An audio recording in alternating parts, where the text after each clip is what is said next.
खोथाखौनो मानियाब्ला जुदि नोंसोरो आंनि बाथ्रायावहाय बाध्यता जायाब्ला अमान्य खालामब्ला बे सेक्रिफाइसखौ बानायनांगौ सेक्रिफाइस खालामग्राफोरखौबो इसोरा बुङोब्ला जों मा मावगोन फालाय जों जेबो मावनो हाया जों गोग्गानो हाया आंनि बासायजानायनि थाखाय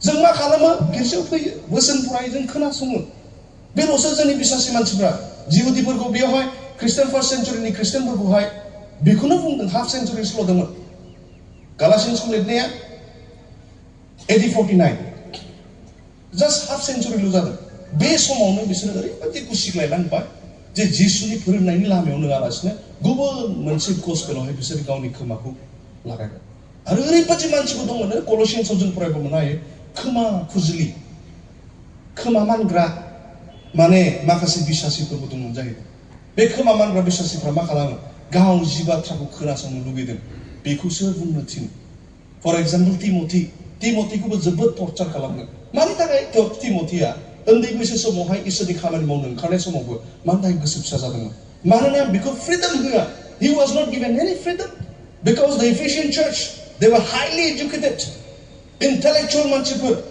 on the other hand टिमथिया जास्ट पलजोंहाय माखासे खोथा सोलोंनाय आरो पौला लिरनानै गालांनाय माखासे बिजाबफोरखौ होलांदोंमोन बेल'सो दङ सोलोंथाइया जोबोद खम बेनिखायनो जि इसोरनि जिउनि दैदेननायजों जि खामानिखौ मावनांगौ बेयावबो फ्रिडम होआ बे फ्रिडम होया मानि थाखाय दिनै बिनि सोमोन्दै प्रसार खालाम दिनै नैबेबादि प्रसार खालाम दिनै बेबादि प्रसार खालाम गावनि खोनासंनो लुबैनाय बाथ्राखौ पास्टरनो खोन्थाजोबो ओमफ्राय पास्टरखौ बेखौनो प्रिचिं खालामथिनो जोंनि गेजेराव बिदिनो दङ दाबो आरो जि खोथाखौ प्रसार खालामबाय गावनि खोनासंनो लुबैनाय बादि जुदि सोरबा सासेया बुंलांबाय खोमाया ओरैबादि मानगोन ओरैबादि गोजोननाय मिनि हाला हाला सैथो बाथ्राखौ प्रसार खालामनाय समावहाय हजम जाया बेनिखायसो नैबेफोरबादि मानसिया गालातियारि मानसिफ्राहाय जेब्ला बिसोरो इसोरनि फोथायनायनिफ्राय जिउजों दैदेनजानाय गैयिनि थाखाय बिसोरो गुबै इसोरनि बोसोनखौहाय माब्लाबाबो खोनासंनो गोसो जाया समाजारि सोरनिबा थोरसि लथा सोरबा एकदमबारे बिसि फिसा नाग्रेक फुग्रे जानाय संख्रि बावनाय दावराव जानाय बेफोरखौ लानानै प्रसार खालामबासो गोजोननाय मोनो दानि समाव ओरैबायदि जोंनि मानसिफ्रा मा खालामनो नागिरदों मण्डलिखौ बहा लांनो नागिरदों मिथिया कमेडियान नङाब्ला स्टेजावहाय जायगा मोना जाय मानसिया कमेडि खालामनो हायो बेना स्टेज जोबा सोरबा सासे जकरखौ पुलपिटआव लाबोयोब्ला बे प्रिचार जाया he turns the pulpit into a circus बे खोथाखौ अरायबो सम गोसोआव लाखि जोंनि बिसासि मानसिफ्रा सोरबा जकरखौहाय सोरबा कमेडियानखौहाय पुलपिटआव लाबोयोब्ला बे सासे प्रिचार जानो हाया बे पुलपिटखौ बियो सार्केसावहाय बुंलायगोन बियो जुदि जोंनो मिनि हाला हालानि मा होनो कपिल शर्माखौ लिंना लाबो जों नंगौना नङा हागौ हाया मिनिगोन उदै फुरै फुरै मिनिगोन खर' फुरै फुरै मिनिगोन हारसिउलायनाय गोरखोलायनाय मिनिगोन नाथाय जेब्ला इसोरनि लागै पुलपिटखौ जों साजायो बे समावहाय जोंनि हास्थायनाय बादि नङा इसोरनि बोसोन बुंग्रा मानसि नांगौ जों हालेलुया जोङो जिउजों दैदेनजानोब्ला जोंनि बिसासि मानसिफोरखौहाय जोङो जिउजों दैदेनलांनायनि लामायाव जों लांनोब्ला जों आपोलसमोन बादि मानसिखौ जों सायख'नो नाङा जाय बादि मानसियाहाय खोनासंनो जोबोद मोजां खोथाया जोबोद गोदै नाथाय इसोरनि गुबै बोसोननिफ्रायहाय मानसिखौ लासैनो ड्राफ्टिं अवे फ्रम द अरिजिनेल फेथ of the lord Jesus Christ जाय मानसियाहाय इसोरनि सायाव फोथायनायखौ डाइल्यूशनाव लानानै थाङो जों बेफोरबायदिखौ जोबोद गियानि जानांगोन जोङो इन्टेलेक्चुएल बेजों लोगोसे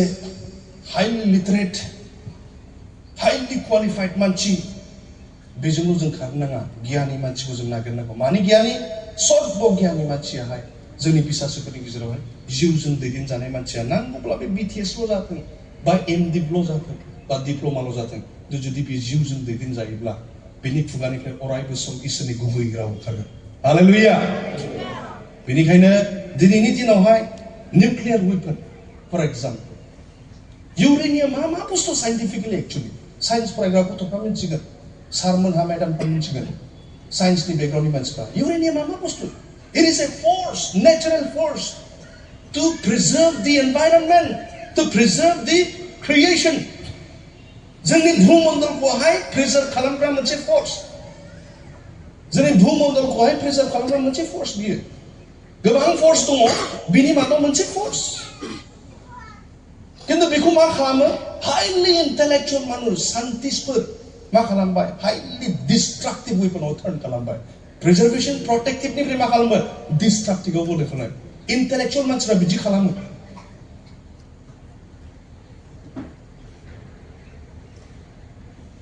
फर एग्जाम्पल लयारफोरनि गेजेरावबो लयारफ्रा हाइलि इन्टेलेक्चुअल, बिराद स्मार्ट। एखमबा अबेबा केसखौहाय उफाय गैयाब्ला मा खालामगोन? नोङैखौबो नंखाय खालामनो हायो, नोंगौखौबो नंखाय खालामनो हायो, नंखायखौबो नोंगौ खालामनो हायो। वाइ? इन्टेलेक्चुअल बे केपासिटिया ओरैबायदि प्रेजेन्स अफ माइन्डआ बिदि खालामनाय। नाथाय गियानि मानसिया मा खालामो? माखौ खालामनांगौ, माखौ खालामनाङा बेनि गेजेराव सायख'नो हानायनि गियान सक्तिया बेयाव थायो। बेनिखायनो दानि मुगायावहाय जोंनि जि बोथोरखौ जों नुदों, बे बोथोरखौ नुनानै जोङो जुदि जिउजों थाबायाब्ला दानि समावहाय जों स्पिरिचुवेलि माबायदि जों बिहेभ खालामनांगौ बेनि सोमोन्दै जों रावबो बुजिनाय नङा। जोंनि मान वेदेर फोरोंगिरि स्पिकार 2 बिथाङा जोबनाय मुगानि सोमोन्दै, इसोरखौ नेनाय समाव मारै जानांगौ बेनि सोमोन्दै गोबांथार बाथ्रा बुंलाङो। मानो होनना बुङोब्ला इसोरा बुंखानाय दंखायो, ब्लुप्रिन्ट दंखायो। जोबनो गैयै गोथां समाव नों आरो आंहा मा जागोन? जिहुदिफोरनिफ्राय साबैसेया बासायजागोन? 1,44,000 फर एग्जाम्पल। माबादि मेटेरियेलजोंहाय सोरगो रायजोखौ लुगोन? गोदान जेरुसालेमखौ खसा मोनबैसे जागोन? सानजाहा बेसेबां गुवार जागोन? सोनाबहा बेसेबां गुवार जागोन? सोर साबैसेया सिंहासनाव जिरायगोन? बेसेबां बोसोर संसाराव राज खालामगोन? संसारा मा जालांगोन? गासैबो ब्लुप्रिन्टआ दंजोबखायो। The thing is, meditate upon the word of God and see through what's happening.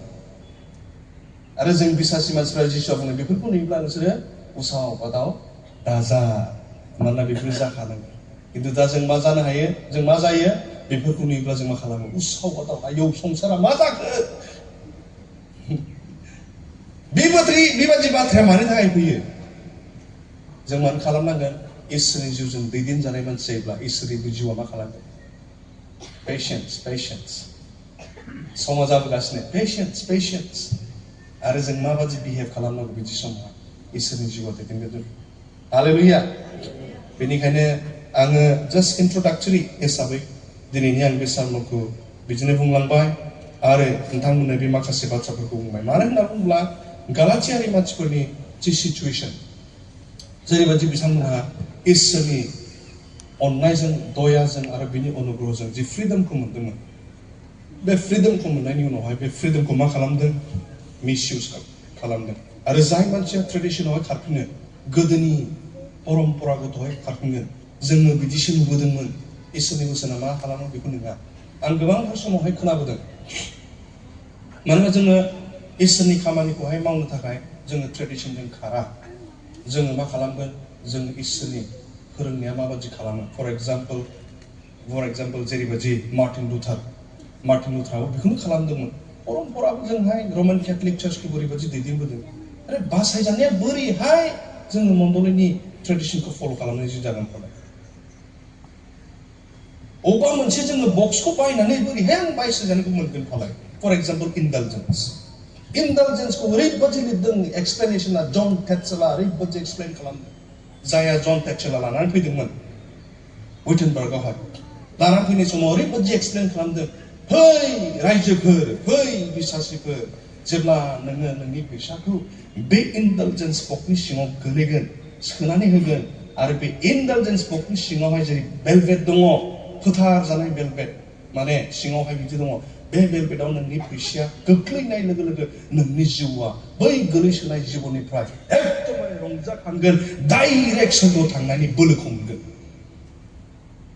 अब्ला बासायजानाया बे बक्सआव फैसा खोलैनायनि दारै ना ख्रिस्ट'नि क्रसआवहाय बोहैहोनाय गोथार थैनि दारै? जोंखौथ' इसोरा बिदिसो लिरदों करिन्थियान्सआवहाय। बोसोनाव मा लिरदों? You have been bought by a price. And what is the price? The price is the precious blood of Jesus Christ. Hallelujah. बेनिखायनो जोङो बेफोरखौ ट्रेडिशनेलिजमजों खारोब्ला बेफोराव जों खारफिनलाङो आरो जिउजों जों माब्लाबाबो जोङो दैदेनजानो हानाय नङा। ट्रेडिशनजों जों खारलाङोब्ला मा जायो? जोङो मोदोमनि हास्थायनायजों मोदोमनि दैदेनजानायजों जों थाङो फर एग्जाम्पल जों गालासेन्सआव नुनो हायो जिउनि आरो माबानियाहाय मा होनो जिउजों दैदेनजानाय आरो मोदोमनि मोदोमा मा खालामो जोङो लिगेल सिस्टेमजों खारोब्ला जोङो 19निफ्राय 21आव नायबा मोननो हायो चैप्टार नम्बर 5 निनो 19निफ्राय 21आवहाय बिदिनो नाउ द वर्क्स अफ द फ्लेश आर ऑब्वियस देहानि गावनि नाजानायजों खामानि मावनायाव जों फेलियर जायो आरो मायाव जों फेलियर जायो होनना बुङोब्ला ओरैबायदि सेक्सुअल इमोरेलिटी जोङो बेबेसारियाव गोलैगोन इम्पिउरिटी सभ्यता नङा नाथाय असभ्यतायाव जों गोलैगोन डिप्रेविटी माब्लाबाबो सिखारनो हायै फाबाव जों गोलैगोन आइडोलेट्री मूर्ति पूजा सरसारी जादुटना अजाफोरनाव खारनाय इसोरनि सायाव फोथायनाय गैया इसोरनि जिउनि सायाव फोथायनाय गैया अजा जादुटनायाव जों खारगोन बेजों लोगोसे हस्टिलिटीज गावजों गाव दुश्मन जालायनाय स्ट्राइफ बांसावलायनाय जेलसी मेगन सालायलायनाय एन्ड आउटबर्स्ट अफ एंगर गावजों गाव राग जोंलायनाय आरो राग जोंबा मा जायो मिथिगौना प्रहार खालामलायनाय बेफोरबायदिया फैयो जोङो माबाजों साय सेल्फिश राइवलरीज गावनि थाखायल' बिदा फंबायनि गेजेरावबो मण्डलीनि गेजेरावनो गावजों गाव सेराय बेलाय जालायलायनाय सेल्फिश राइवलरीज नांलाय खमलाय जालायलायनाय गावनि मोनो डाइमेनशन फिक्शन्स ग्रुप जालायनाय फेक्शन्सआ ग्रुप जालायनायगोन बेफोरावसो जों गोलैलांगोन जुदि ट्रेडिशनजों जों खारोब्ला इसोरनि जिउआ मा खालामो जोंखौ जथायसे खालामो जोंखौ खौसेथियाव लाबो अनलायनायाव लाबो हालेलुया बेनिखायनो जेब्ला जोङो बे ट्रेडिशनेलिज्मजों खारगोन जिउजों दैदेनजायालासिनो गावनि मतामतजों गावनि साननाय बायदि खारगोन बेबायदि जायोब्ला मा जायो होनना बुंदों बेबायदि खालामब्ला जोङो माब्लाबाबो जिउजों दैदेनजानायनि खामानिखौ खिन्थु बेनि बेरेखायै बेनि अपोजिटै आत्मानि खामानिया मा जोङो 19निफ्राय 21 सिम चैप्टार नम्बर 5 नि 19निफ्राय 21 सिम देहाजों सोलिग्रा मानसि गावनि नाजाग्राजों सोलिग्रा मानसिफोरनि बेबहारखौ जों नुबाय खिन्थु 22निफ्राय जों टेक्सटआव मा नुनो हायो बिनिनो सेम चैप्टारावनो 22 पदनिफ्राय टेक्सटआव मा नुदों but the work with the fruit of the Holy Spirit जाया जिउजों दैदेनजायो बे जिउजों दैदेनजाग्रा मानसिया फिथाइ थायो होनना हालेलुया जोङो बेयावहाय मोनसे बाथ्राखौ आङो जस्ट 5 मिनिट्सनि गेजेराव आं फोजोबगोन बेयावहाय जों नायनांगोन आत्मिक जीवन आरो फर एग्जाम्पल स्पिरिचुअल लाइफ आरो बेजों लोगोसे authentic spiritual life spirituality आरो spiritual life for example जेब्ला जोङो इसोरखौ जोङो फोथायो बोसोनाव लिरनाय बायदि जोङो जेब्ला फोथायो आरो फोथायनायजों इसोरनि बोसोनखौ खोनानायजों जोंनाव फोथायनाय फैयो आरो बे फोथायनाया फैयोब्ला मा जायो इसोरनि जिउआ जोंखौ कनभिक्सन खालामो बे कनभिक्सना मा he will come and convict the world of their sins होनना बुङो बिसिनि संसारखौहाय बिसिनि पापनि जि अबस्था बे पापनि अबस्थाखौ बियो कनभिक्सन खालामो दुखी हाइबस्ट होनना बुङो जायखौ जोङो आसामिसावहाय दुख हाइबस्ट खालामगोन जोंखौ कनभिक्सन लाबोगोन बे कनभिक्सन लाबोब्ला मा जायो जोंनावहाय आयौ आं मा मावखो आं गोरोन्थि मावबाय आं अपराध मावबाय गोरोन्थि अपराध बेलेग आं गोरोन्थि मावबाय गोरोन्थिया मा मिन्थियालासिनो मावनायखौ गोरोन्थि होनना बुङो किन्तु अपराधा मा आं मिन्थिनानैबो मिन्थियै बायदि आं मावबाय बेखौ अपराध होनना बुङो जायखौ जोङो ट्रान्सग्रेसन होनना बुङो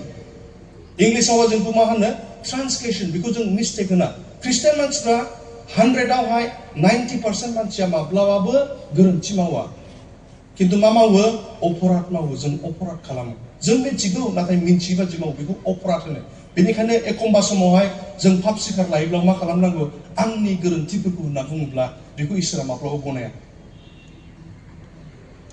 आं मिन्थिखागौ मिन्थिना मावनायखौ बेखौ इसोरा आंनि खुगाजों आंनि गोरोन्थिखौ होनना बुंब्ला इसोरा बेखौ गनाया आंनि अपराध होनना बुङो बेनिखायनो जिसु ख्रिस्टआबो प्रार्थना खालामनो फोरोंनायाव बिश्वासिफोरखौ फोरोंनायाव मा होनदों आंनि अपराध माने जेरैबायदि गुबुना आंखौ अपराध खालामो आं बिसोरखौ क्षमा खालाम बेबायदि आंनिबो अपराध मानिखौ नों मा खालाम नों क्षमा खालामना अपराध इंलिसाव बेखौ बर'आव मा लिरदों बेखौ मिथिया किन्तु इंलिसाव मा होनो ट्रासपेस होनना बुङोब्ला मा जोङो अबा कम्पानि धालिगाव नोंथांमोना थांदो बेवहाय मा लिरनाय थागोन trespassers will be prosecuted entry prohibited and trespassers will be prosecuted बेयावहाय एन्ट्रि खालामनाया गुबुन मानसिया आनअथराइज मानसिया हाबनाया माना आरो जाय मानसिया मिन्थिनानैबो हाबगोन बे मानसिखौ साजा होनाय जागोन होनना लिरनाय दा बे ट्रेसपेस होनना बुङोब्ला अपराध मावनाय जोङो अपराध मावो बेनिखायनो मा खालामो जेब्ला इसोरनि जिउआ जोंखौ दाङो जोंनि अपराधनि थाखाय आंनावहाय गोसोआव गाबखांनाय फैयो आं मा मावखो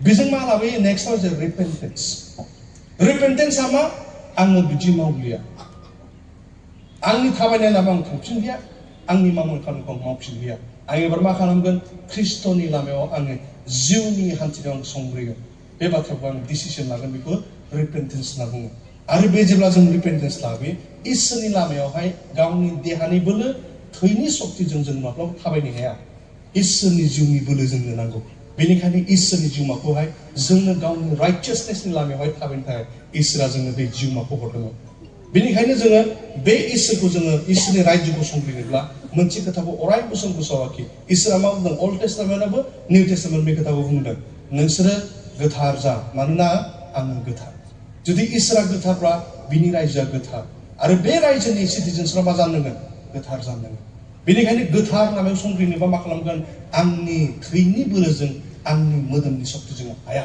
जिउजों दैदेनजाग्रा मानसि जानांगोन हालेलुया बेनिखायनो जोङो बिश्वासि मानसिफोर जों अरायबो सम बेखौ गोसोआव लानि जोङो जिउनि लामायाव जों हान्थिनोब्ला जिउजों दैदेनजाग्रा जों मानसि जानांगोन खिन्थु गोबांथार समावहाय जोबोद दुखुनांथाव बाथ्रा जेब्ला जोङो पुलपिटावहाय सोरबा प्रिचारफोरखौहाय सोरबा फोरोंगिरिफोरखौहाय ओरैबायदि प्रार्थना खालामनाय नुयो मानसिफोरखौ लेंहरनानै अल्टार कल खालामनानै गसंहोगोन बे समावहाय फोरोंगिरिफ्राबो माखासे खोथाखौ गाव मा बुंदों बेखौ बुजिस'नो हाया मिथिगौ नाथाय बुजिनो हाया होननाय अबस्थाया बेयाव मा खालामो spirit of the lord fill them right now बेनि मथलबा मा I am commanding the Spirit of the Lord to fill people. Who am I to command? The Spirit of the Lord. इसोरनि जिउखौ आं हावखौ सोलायनो थाखाय आं सोर इसोरा मा बुंदों नोंसोरखौ दैदेननो थाखाय नोंसोरखौ फोरोंनो थाखाय आं इसोरनि जिउखौ थुनहरगोन इसोरा मा बिसोर जोंखौ दैदेनगोन आं नङा आं दैदेना इसोरनि जिउखौहाय इसोरनि जिउआ मा मावनांगौ बेखौ आं हुकुम सालाया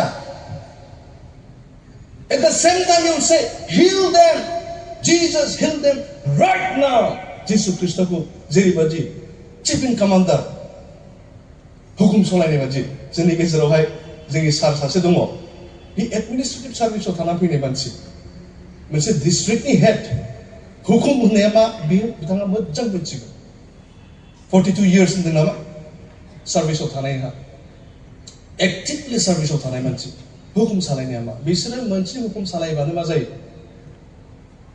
गुथै एसपि बिनि आन्दाराव थानाय जेसेबांनाखि अफिसार डिसिनि हुकुम हिसाबै खाराब्ला जेबो जाया आल्टिमेटाम डिस्ट्रिक्टनि गार्जेना डिसिया जायो बिनि मोनसे हुकुमाबो ओरैबायदि खामानि जायो जिसु ख्रिस्टखौ जों हुकुम सालायो जिसु ख्रिस्टआ मा राजानिबो राजा खिन्थु जों मा खालामो गोबांथार समाव नोंथांमोना थाल लागोना लायाखै मिथिया खोनासं मालाबा जिसु ख्रिस्टखौ हुकुम सालायो इसोरा बेसेबां दुखुनांथाव एसेग्राब फैसा गारगोन एसेग्राब प्रार्थना खालामगोन इसेबां एरेन्जमेन्ट नाथाय लास्टआवहाय फिनिशिं वर्कआ मा जिसु ख्रिस्टखौ हुकुम सालायो बेयाव इसोरनि खामानि मावो जायो जानाया नाथाय बै फोथायारिफोरनि बिश्वासनि दारै जायो बेनिखायसो इसोरा मा बुंदों Matthew chapter number 7 verse number 22 and 23 जाय गोबां मानसियानो आंनि सिगाङाव फैगोन बै समावहाय इसोर आं नोंनि मुङै आं मोदाय होखाराखै नामा आं नोंनि मुङावहाय मानसिफोरखौ आं फाहामाखै नामा बेयावबो मा क्रेडिटआ आं फाहामाखै नामा आं होखाराखै नामा आं बिदि मावाखै नामा आं इसेबां जन हाजार मानसिखौहाय आंनो बाप्तिस्मा होआखै नामा आंनि प्रिचिंजों इसेबां हाजार जन मानसिहाय नोंखौ फोथायनानैहाय सिगाङाव फैयाखै नामा टेस्टिमनि अब्ला बोरैहाय आंनि मुङा बे लेखायाव गैया जाखो बोलाय मोजां नांगोन बै समावबो आर्गुमेन्ट जेरैबायदि बोसोराव लिरदों इसोरजों थरख'नांनायनि रावसो बियो सोदोबसो बेनिखायनो जोङो जिउजों दैदेनजाग्रा मानसि जिउखौ दैदेनग्रा नङा बिश्वासी लोगोफोर जों जिउजों दैदेनजाग्रा हालेलुया बेनिखायनो never misunderstand leading the Spirit of God and being led by the Spirit of God are always different spiritual life मा जायो इसोरनि जिउआ जोंखौ फिल खालामो जेब्ला जों रिपेन्ट खालामो इसोरनि रायजोआव थाबायनो थाखाय बे जोंखौ फोरोंनो थाखाय जोंखौ अरायबो सम जोथोन लायो। बे समावहाय मा जानांगौ, जों मा खालामनांगौ, जोङो जिउजों दैदेनजानाय समावहाय बेखौ स्पिरिचुअल लाइफ होनना बुङो। स्पिरिटआ जोंखौ जोथोन लायो, स्पिरिचुअल लाइफ। नाथाय जेब्ला इसोरनि जिउजों दैदेनजानो जों बाध्य जायो, बिनि हुकुमखौ जों मानियो, बिनि दैदेननाय बादि बियो जोंखौ जिउआव मोनदांहोनाय बादि आं जेरैबादि मावो, अब्ला मा जायो, राइटियासनेस जिउना फैयो, धार्मिकता जिउना फैयो। Spiritual life and righteousness always different. Being spiritual life is not enough. Righteousness is very important. Righteousness ama chapter number 5 verse number 22 and 23. Beयाव मा लिरदों? Fruit bearing Christianity. जोङो फिथाइ थायनो नांगोन। बे फिथाइया मा? बे फिथाइयानो जाबाय, but the fruit of the Spirit of the Lord is love, अन्नाय, joy, रंजानाय, peace, शान्ति, patience, धार्यता, kindness, मानसिखौ अननो गोरों जानाय, आरो बिदिनो goodness, मोजां जानाय, faithfulness, gentleness, self-control, and against such there is no law. मानसिया बिधानजों खारनो नागिरदों, बिधानखौ फल' खालामनो नागिरदों, जुदि नोंनाव बे फिथाइया दंब्ला नोंनि लागै जेबो बिधान गैला। हालेलुया। बेनिखायनो ख्रिस्ट'नि लामायाव जों संग्रियो, आरो ख्रिस्ट'नि लामायाव संग्रिनो थाखाय जोङो गावनि नाजानायजों जों जेबो खालामनो हाया। बिसासि आंबो लोगोफोर, आंनि नाजानायजों, आंनि हान्थिनायजों आं जेबो खालामनो हाया। मोनसे मेथाइ दङ, सोर लिरामोनथाय बेखौ मिथिया, खिन्थु मेडाम सुलेखाया खनदों। जेब्ला नों संसाराव फैगोन, आं मोजां गोसोआव गैया, खिन्थु आंखौ दा बावगारलां होननानै। आंखौ नोङो दा बावगारलां। इसोरा मा बावसिया इसोर। जोंनि बर'नि मेथाइफ्रा, खनगिरिफ्रा, आं बेखौनो बुंनो नागिरो, जोंनि बर'फोरनि गेजेरावहाय मेथाइया जोबोद लिमिटेड। बेखौ लिरगिरि मानसिफ्राहाय हाजासे बाइबेल गोरों मानसिफोरखौहाय सोदांनो हो, बोस्रांनो हो, रोजाबनायनि सिगाङाव सुरफोरखौ लागायजोब, नाथाय कम्प'ज खालामनानै पाब्लिश खालामनायनि सिगाङाव अन्नानै please let somebody see through it. Let someone who has a good biblical knowledge बिसोरखौ मोजां फरायनो हो लिरिक्सखौ। इसोरा नोंनो गिफ्ट होदों। जोंनि गिफ्टआ एखमबा लिमिटेड। आंनि साननायखौ जों लिरनो हायो, खिन्थु एखमबा बे मेथाइया ओरैबादि भाइरेल, आरो बे भाइरेल मेथाइया मा? आंखौबो नों दा बावगारलां। इसोरा बावसिया नङाथ'। हालेलुया। इसोरा बावसिया नङा, माब्लाबा बावसिया नङा। मानो थाखाय आं बे खोथाखौ बुंदों होनब्ला, आंनि जिउ दैदेननाया अट'मेटिक जेब्ला फेम्फा सुगोन, आंनि धार्मिकताया अट'मेटिक इसोरनि रावखौ सिनायगौ, इसोरनि फेम्फाखौ सिनायो।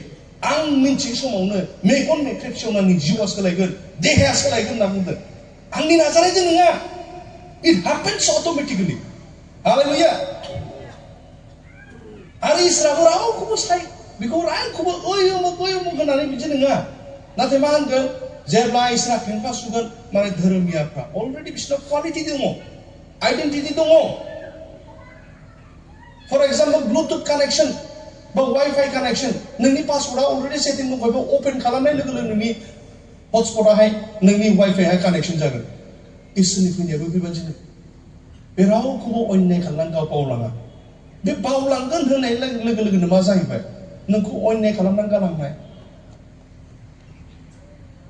खिन्थु इसोरा मा होनदों? जाय मानसिया धोरोमिया, जाय मानसिया गोथार, बे मानसिया गोथार नोगोरनि भागि आरो सिटिजेन।